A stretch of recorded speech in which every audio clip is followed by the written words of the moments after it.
The Boeing 777's twin engines roared to life as Captain Sarah Mitchell ran through a pre-flight checklist for the third time that evening. Flight 2847 from Chicago O'Hare to Los Angeles International was carrying 180 passengers and 12 crew members on what should have been a routine Tuesday evening flight across the continental United States. What they didn't know was that the calm, soft-spoken woman making announcements over the intercom had once been Lieutenant Sarah Phoenix Mitchell, the first female pilot to graduate number 1 from the Navy's elite Top Gun Academy, and that in exactly 47 minutes. She would need every second of that training to save their lives in the most dramatic fashion imaginable. Welcome to Those Who Left a Trace, where we uncover the extraordinary stories of ordinary people who changed the world without anyone knowing. Before we dive into this incredible story of hidden identity, split-second decisions, and the moment when 4 F-22 Raptor pilots recognize a legend in the cockpit, tell me in the comments, from which city in the world are you watching this video today? And if you believe that true heroes hide in plain sight, hit that subscribe button and join our community of over 3.2 million subscribers who never miss these powerful stories that matter. The late afternoon sun cast long shadows across the sprawling tarmac at Chicago O'Hare International Airport as Captain Sarah Mitchell completed her meticulous walk-around inspection of the massive Boeing 777-300ER. The aircraft stood like a sleeping giant, its pristine white fuselage gleaming under the terminal lights, waiting to carry its human cargo across the vast expanse of America.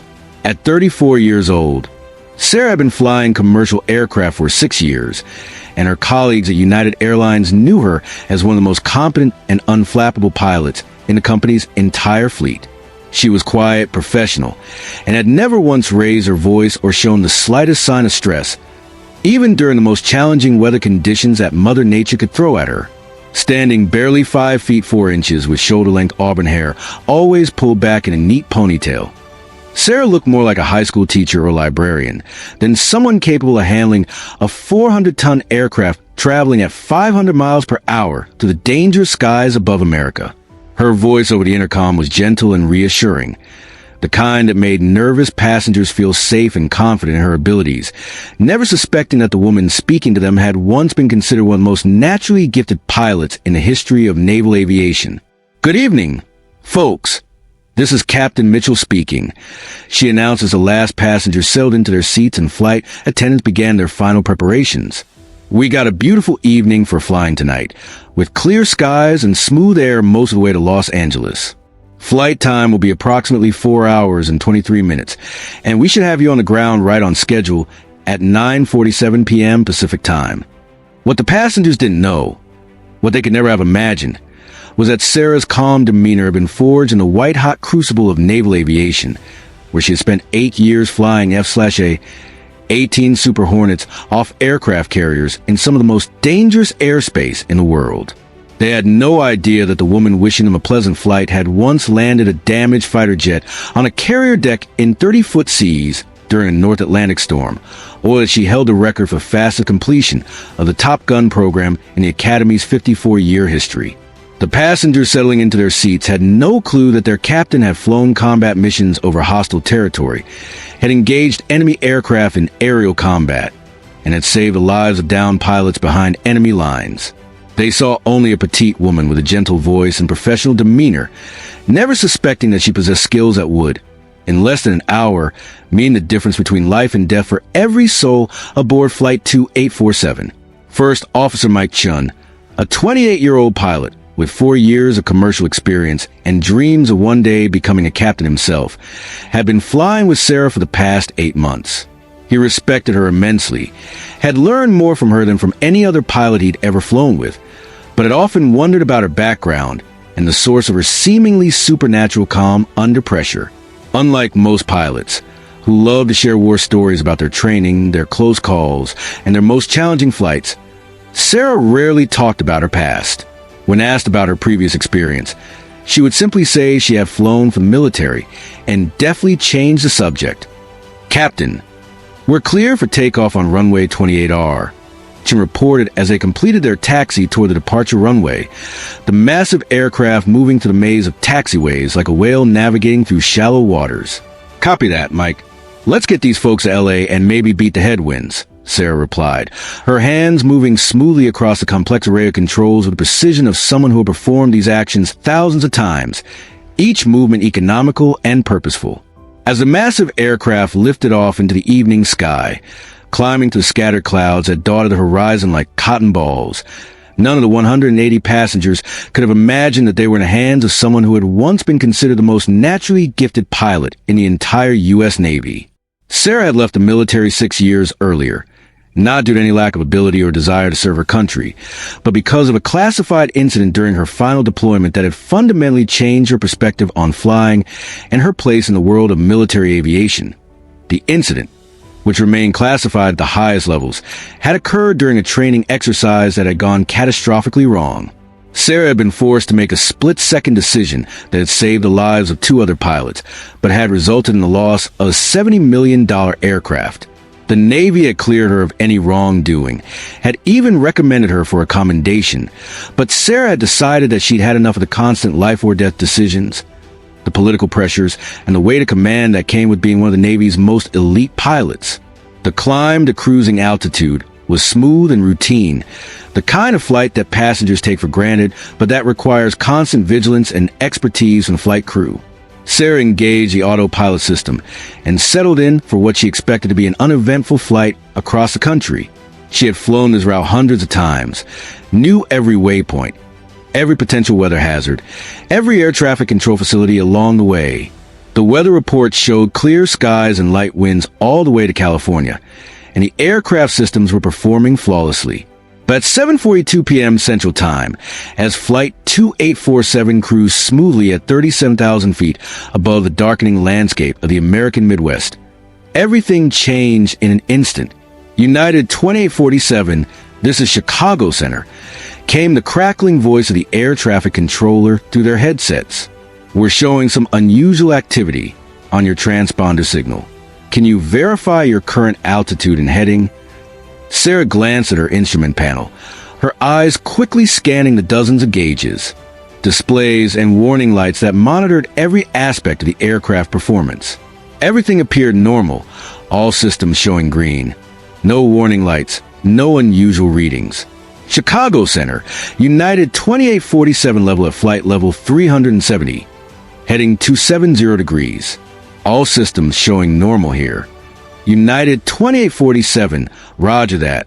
We're going to have you contact Denver Center in about 10 minutes. There's some weather developing ahead of your route, but nothing that should affect your flight path significantly. What the controller didn't mention, what he couldn't have known, was that 3 F-22 Raptors from Buckley Air Force Base outside Denver had been scrambled 20 minutes earlier to investigate reports of unidentified aircraft in the area. The radar operators had detected what appeared to be unusual flight patterns, possibly indicating aircraft that were not squawking the proper transponder codes. The F-22 pilots had no idea they were about to encounter a legend from their own military aviation community. 37 minutes later, as Flight 2847 crossed into Colorado airspace and began its gradual descent toward the Rocky Mountains, Sarah noticed something that made her blood run cold and her pulse quicken for the first time in years. The number 2 engine's temperature gauge was climbing rapidly, the needle moving steadily into the red zone, and the vibration readings were spiking to dangerously high levels that indicated catastrophic mechanical failure. "Mike, look at number 2, she said quietly, her voice betraying none of the alarm that was beginning to build in her chest as she pointed to the engine display screen. Chen's eyes widened as he saw the rapidly changing readings, his face paling as he realized what was happening. "Jesus Christ, Captain. Those temps are way too high. And look at those vibration readings. We need to shut it down immediately." But before Sarah could respond, before she could even begin to process the emergency procedures that were flooding back into her mind, the situation became infinitely worse. A loud, thunderous bang echoed to the aircraft, followed by violent shaking that could be felt throughout the entire fuselage. Passengers in the cabin began to look around nervously, some gripping their armrests, others reaching for their seatbelts. The engine fire warning light illuminated on the control panel, bathing the cockpit in an ominous red glow, and multiple alarms began sounding simultaneously. Engine failure. Number 2. Sarah announced with the same calm that had once guided her through combat missions over hostile territory. Engine fire checklist, Mike. Let's get this under control.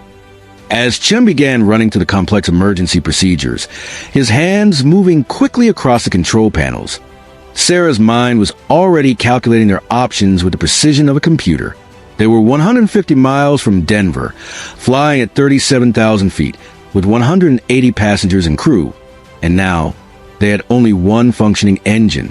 The aircraft was still flyable, but their situation was becoming increasingly precarious with each passing second. United 2847, this is Denver Center, came the urgent voice of the air traffic controller. We show you squawking 7700 emergency code. What's the nature of your emergency? Denver Center, United 2847 declaring a full emergency, Sarah responded, her voice steady and professional despite the chaos erupting around her. We've experienced catastrophic engine failure and fire on engine number 2. Engine is now shut down and fire has been extinguished, but we're going to need priority routing to Denver International Airport and full emergency equipment standing by. United 2847, roger your emergency. You're clear direct to Denver International. Descend and maintain flight level 250. Emergency equipment is being positioned and will be standing by. What happened next will be talked about in aviation circles for years to come, analyzed in flight schools, and studied by pilots around the world.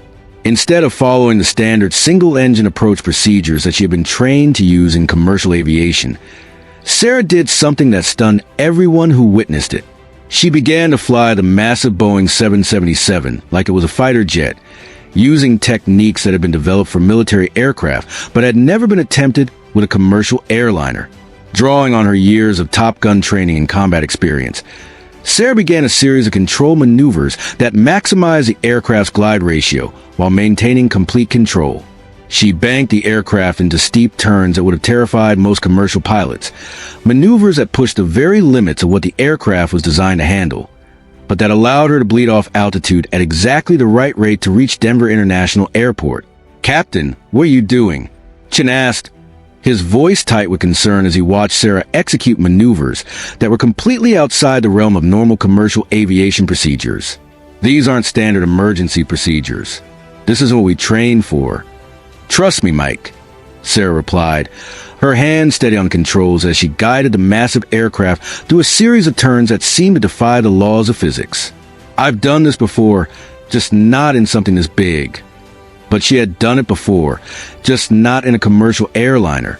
The last time Sarah had performed maneuvers like these was during her final mission as a naval aviator, when her F/A-18 Super Hornet had been severely damaged by enemy fire over the Persian Gulf. She had brought that aircraft home using techniques that pushed the envelope of what was considered possible, energy management skills that had been honed through years of carrier landings and aerial combat. Now she was about to apply those same principles to a situation that no commercial pilot had ever faced as Flight 2847 descended through the Colorado sky, banking and turning in patterns that seemed impossible for such a large aircraft.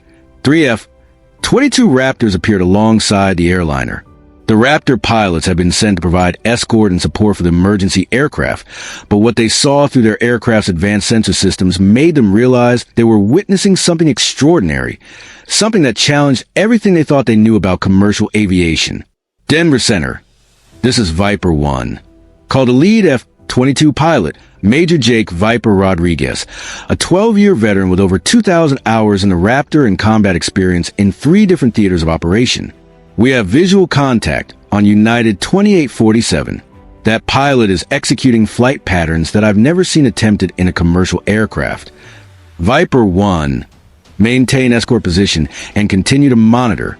Report any changes in the aircraft condition or flight path."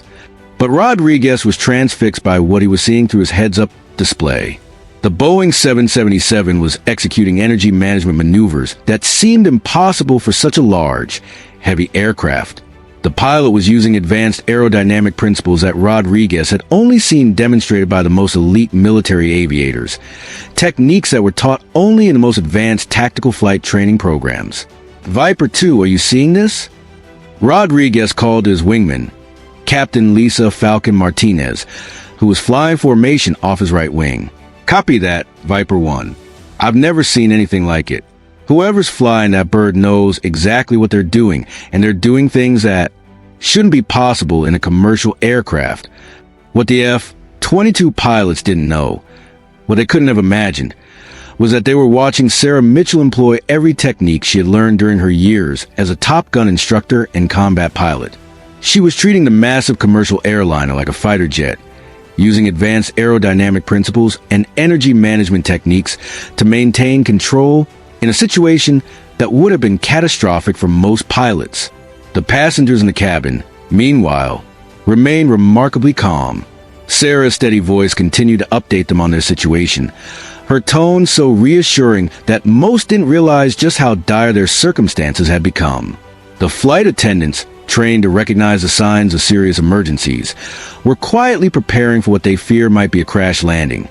But even they were amazed by the smoothness of the aircraft's descent despite the obvious emergency. As they descended through 15,000 feet, Sarah's precise control of the aircraft became even more apparent to the watching F-22 pilots.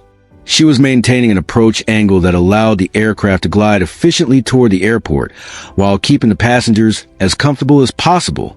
The massive airliner was responding to her commands like a well-trained horse, every input resulting in exactly the desired response. United 2847 Denver Tower came the voice of the airport control tower.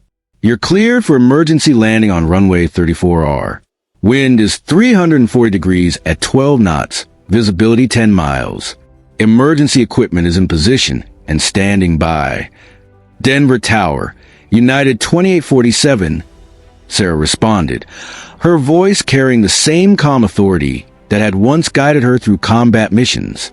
We'll be making a long final approach. I need you to keep the runway clear for at least 5 miles on final. United 2847, Roger.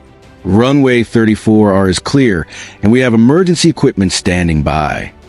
As Sarah lined up for the final approach, she made a decision that would have been unthinkable for any other commercial pilot. Instead of following the standard single-engine landing procedures that she had been trained to use, she executed what fighter pilots call a carrier approach, a steep, controlled descent that allowed her to touch down at exactly the right point on the runway with minimal float or ground roll. The technique was incredibly dangerous when attempted in a commercial aircraft, requiring split-second timing and absolute precision. One mistake, one miscalculation, and the aircraft would either hit the runway too hard and break apart, or would float too far down the runway and run out of stopping distance. But Sarah had performed this maneuver hundreds of times in fighter jets, and she was about to prove that the principles were the same regardless of the size of the aircraft. The Boeing 777 descended toward the runway like a controlled bullet. Its approach angled steep enough to make the watching emergency crews hold their breath. Sarah's hands moved across the controls with the precision of a surgeon, making minute adjustments to maintain the perfect glide path. The aircraft's single remaining engine provided just enough power to keep them airborne, while Sarah's extra control inputs kept them lined up perfectly with the runway centerline. At the last possible moment, Sarah executed a perfect flare, raising the aircraft's nose just enough to bleed off the excess airspeed and allow the main landing gear to touch down with barely a bump. The massive aircraft settled onto the runway with the grace of a feather, and Sarah immediately deployed the thrust reversers and applied the brakes with the precision of someone who had landed on aircraft carrier decks in much more challenging conditions. The Boeing 777 rolled to a stop less than 3,000 feet from the runway threshold, well within the normal landing distance despite having only one functioning engine. Emergency vehicles immediately surrounded the aircraft, their lights flashing as crews prepared to assist with the evacuation, but it quickly became apparent that no evacuation would be necessary. Ladies and gentlemen, welcome to Denver International Airport, Sarah announced over the intercom, her voice as calm and reassuring as if they had just completed a routine flight. We've experienced a minor mechanical issue with one of our engines, but everything is under control now. Please remain seated with your seatbelts fastened while we taxi to the gate. As emergency vehicles surrounded the aircraft and ground crews began their inspection, the three F-22 pilots requested permission to land at Denver International. They had witnessed something that defied their understanding of what was possible with commercial aircraft, and they needed to know who had been flying that plane. Major Rodriguez was the first to reach the aircraft as Sarah emerged from the cockpit, still wearing her captain's uniform, her hair still in its neat ponytail, looking as composed as if she had just completed a routine training flight. There was no sign of the stress or exhaustion that would have been evident in any other pilot after such an ordeal. "Captain, I'm Major Rodriguez, 120th Fighter Squadron out of Buckley," he said, extending his hand with obvious respect. "I've been flying F-22s for 12 years, and I've never seen anyone handle an aircraft like that. What's your background?" Sarah looked at him for a long moment, and Rodriguez could see something in her eyes that he recognized immediately. It was the calm confidence of someone who had flown in combat, who had faced death in the cockpit and emerged victorious. It was the look of a warrior who had proven herself in the most demanding circumstances imaginable. "I used to fly for the Navy," she said simply, her voice carrying the same understated authority that had guided her through the emergency. "Ma'am, with all due respect, that wasn't just Navy flying. That was something else entirely. Those were techniques I've only seen from the most elite pilots in the world." Sarah's expression softened slightly, and for the first time, Rodriguez saw a hint of pride she had once taken in her military service. "I was an instructor at the Navy Strike Fighter Tactics instructor program for 3 years. Call sign Phoenix." The effect of those words on Rodriguez was immediate and dramatic. His eyes widened, and he unconsciously straightened to attention. "Phoenix? You're Lieutenant Sarah Mitchell, the pilot who graduated #1 from Top Gun." "That was a long time ago, Major." "Ma'am, you're a legend in the aviation community. Every pilot who's gone through advanced tactical training in the last 10 years has studied your techniques. You revolutionized high-altitude energy management theory, and your combat record is still classified at levels that most of us will never see." By now, the other two F-22 pilots had joined the conversation, and when they heard Sarah's call sign, their reactions were equally dramatic. These were some of the most elite pilots in the world, flying the most advanced fighter aircraft ever built, and they were meeting someone who had achieved legendary status in their community. "Captain Mitchell," said Captain Lisa Falcon Martinez, the pilot of Viper 2, "I wrote my master's thesis on your approach patterns at the Naval War College. You saved 180 lives tonight using techniques that most pilots didn't even know existed." Sarah looked around at the 3 F-22 pilots, all of whom were regarding her with the kind respect usually reserved for war heroes and aviation pioneers. She had spent 6 years flying commercial aircraft, content to remain anonymous and let her military achievements fade into the background. But tonight, her past had caught up with her in the most dramatic way possible. "I just did my job," she said quietly, the same response she had given a similar praise years earlier when she had been one of the Navy's rising stars. "No, ma'am," Rodriguez replied, his voice carrying the respect of one professional warrior acknowledging another. "You did something that maybe 5 pilots in the world could have done. You took a catastrophic emergency and turned it into a textbook example of how to handle the impossible." As word spread to the aviation community about what had happened on Flight 2847, Sarah's story began to attract attention from the highest levels of both commercial and military aviation. Within hours, video footage of the emergency landing was circulating on social media, showing the massive Boeing 777 executing maneuvers that defied conventional understanding of how such aircraft should be operated. But the real story was just beginning. As investigators began to piece together exactly what had happened during the emergency, they discovered that Sarah had not only saved the lives of everyone on board, but had done so while pushing the boundaries of what was considered possible in commercial aviation. The engine failure, it turned out, had been caused by a catastrophic turbine blade failure that should have made the aircraft nearly impossible to control. The investigation revealed that the engine failure had been more severe than initially thought. Multiple turbine blades had separated from the engine core, causing massive vibration and structural damage that should have resulted in complete loss of control. The fact that Sarah had been able to maintain control of the aircraft, let alone execute the precision maneuvers that had brought them safely to the runway, was being called impossible by aviation experts who had studied the wreckage. 3 days after the incident, Sarah received a phone call that would change her life once again. It was from Admiral Patricia Hayes, the current commander of the Navy's Strike Fighter Tactics Instructor Program, the modern incarnation of the original Top Gun Academy.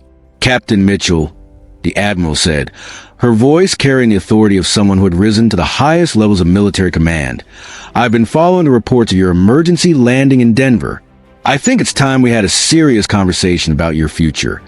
"Admiral, I'm not sure what you mean," Sarah replied, though she suspected she knew exactly what the Admiral was referring to. "Sarah, the Navy needs pilots like you. The techniques you demonstrated on Tuesday night are already being analyzed by our best instructors and aerodynamicists. We want you to come back, not as a line pilot, but as a director of our new Advanced Emergency Procedures program." Sarah was quiet for a long moment, processing what the Admiral was offering. She had left the military 6 years earlier, not because she didn't love flying, but because she had grown tired of the constant pressure, the politics, and the need to prove herself in a male-dominated field. Commercial aviation had offered her the chance to fly without the scrutiny and the weight of command responsibility. "Admiral, I appreciate the offer, but I'm happy where I am. I've built a life in civilian aviation, and I'm not sure I want to go back to the military environment." "Sarah, what you did on Tuesday night saved 180 lives. But more than that, you demonstrated techniques that could revolutionize how we train pilots to handle catastrophic emergencies. We're not asking you to return to active duty or to give up your civilian career. We're asking you to help us develop training programs that could save thousands of lives in the future." The conversation continued for another 40 minutes, with Admiral Hayes explaining the scope of what the Navy was proposing. They wanted Sarah to head up a joint military-civilian program that would teach advanced emergency procedures to both military and commercial pilots. The program would be based at the Navy's Test Pilot School in California and would represent the most advanced flight training facility in the world. By the end of the conversation, Sarah had agreed to serve as a consultant to the program, with the understanding that she would continue her commercial flying career while developing the new training protocols. It was an opportunity to potentially save countless lives by teaching pilot skills that had previously been restricted to the most elite levels of military aviation. But the story of Flight 2847 had already taken on a life of its own. Major Rodriguez had submitted a detailed report of what he had witnessed, and within days, Sarah's story was being shared throughout the military aviation community. The woman who had quietly flown commercial aircraft for 6 years was suddenly being recognized as one of the most skilled pilots of her generation. A week after the incident, Sarah was invited to address the annual convention of the Airline Pilots Association. As she stood before an audience of 2,000 commercial airline pilots, she felt the same mixture of nervousness and determination that she had experienced on her first day at Top Gun Academy 15 years earlier. "I want to thank you all for the warm reception and for the opportunity to speak with you today," she began, her voice carrying the same calm confidence that had reassured passengers on hundreds of flights. "A week ago, I was just another commercial pilot doing my job, flying passengers safely from point A to point B. Today, I'm being called a hero for something that felt completely natural to me." She paused, looking out at the audience of fellow pilots, men and women who shared her passion for aviation and her commitment to safety. "But I want to tell you something important. The techniques I use on Flight 2847 aren't magic, and they're not some kind of secret knowledge that only military pilots can access. They're skills that can be learned, practiced, and perfected by anyone willing to put in the time and effort." For the next hour, Sarah walked the audience through exactly what happened during the emergency, explaining the decision-making process that had led her to handle the situation the way she had. She demonstrated the energy management techniques she had learned during her Top Gun training, showing how they could be adapted for commercial aircraft in emergency situations. "The most important thing I learned during my military career," she concluded, "is that training and preparation are everything. You can't improvise your way out of a life or death situation. You can only fall back on the skills you've developed through thousands of hours of practice and preparation." The standing ovation that followed lasted for 7 minutes, but Sarah was already thinking about her next challenge. Admiral Hayes had asked her to help develop a new training program that would incorporate advanced military techniques into commercial pilot education. It was an opportunity to potentially save thousands of lives by teaching pilot skills that had previously been restricted to the military. 6 months later, Sarah stood in front of her first class of commercial pilots at the newly established Advanced Emergency Procedures Training Center in Ent. In Nevada, the program, jointly funded by the FAA and the Department of Defense, was designed to teach civilian pilots the kind of advanced techniques that had saved Flight 2847. "Welcome to what we're calling Top Gun for commercial aviation," she told the 30 pilots who had been selected for the inaugural program. "Over the next 8 weeks, you're going to learn techniques that could save your lives and the lives of your passengers. Some of these techniques have never been taught outside of military aviation, and all of them require absolute precision and discipline." The training program was unlike anything that had ever been attempted in civilian aviation. Using advanced flight simulators and techniques borrowed from military pilot training, Sarah and her team of instructors pushed the pilot students to their limits, teaching them to handle situations that would have been considered impossible to survive. The program was so successful that within a year, it was being replicated at training centers across the country. Major airlines began sending their most experienced pilots to learn Sarah's techniques, and the FAA adopted many of her emergency procedures as standard protocols for commercial aviation. But for Sarah, the most rewarding part of her new role was the letters she received from pilots who had used her techniques to save lives. In the first 2 years after the program was established, pilots trained in her methods successfully handled 23 emergency situations that could have resulted in catastrophic loss of life. One letter from a pilot who had used Sarah's energy management techniques to land a damaged aircraft during a severe thunderstorm particularly moved her. "Captain Mitchell, I want you to know that 147 passengers and crew members went home to their families last night because of what you taught me. There are no words to express my gratitude for the skills you shared with us." 3 years after the incident on Flight 2847, Sarah was awarded the Tony Janus Award, the highest honor in commercial aviation, for her contributions to flight safety. As she accepted the award at the annual ceremony in Tampa, she thought about the journey that had led her from a small town in Ohio to the Navy's elite Top Gun program, and from there to a career that had ultimately allowed her to save thousands of lives. "I want to thank everyone who supported me throughout this journey," she said in her acceptance speech. "My fellow pilots, my instructors, my family, and most importantly, the 180 passengers and crew members of Flight 2847. You trusted me with your lives, and that trust changed everything for me." In the audience that night were Major Rodriguez and the other F-22 pilots who had witnessed her emergency landing. They had become close friends over the years, and Rodriguez had often said that meeting Sarah had reminded him why he had become a pilot in the first place. "She didn't just save those passengers," he had told a reporter earlier that day. "She reminded all of us that flying is about more than just technology and procedures. It's about responsibility, skill, and the knowledge that every time you step into a cockpit, you're holding people's lives in your hands." Today, Sarah Mitchell continues to fly commercially, but she also serves as a director of the Advanced Emergency Procedures Training Center. Her techniques have been adopted by airlines around the world, and she has personally trained over 3,000 pilots in advanced emergency procedures. The center she founded has become the premier training facility for commercial pilots seeking to learn advanced emergency techniques. The aircraft she saved that night, the Boeing 777 that carried Flight 2847, was repaired and returned to service. But it bears a small plaque in the cockpit that reads, "In honor of Captain Sarah Phoenix Mitchell, who proved that heroes still fly among us, and that the difference between disaster and triumph often lies in the skills, training, and courage of those who refuse to give up." Sarah rarely talks about her Top Gun days, or the night she saved 180 lives. When asked about her achievements, she simply says, "I was just doing my job."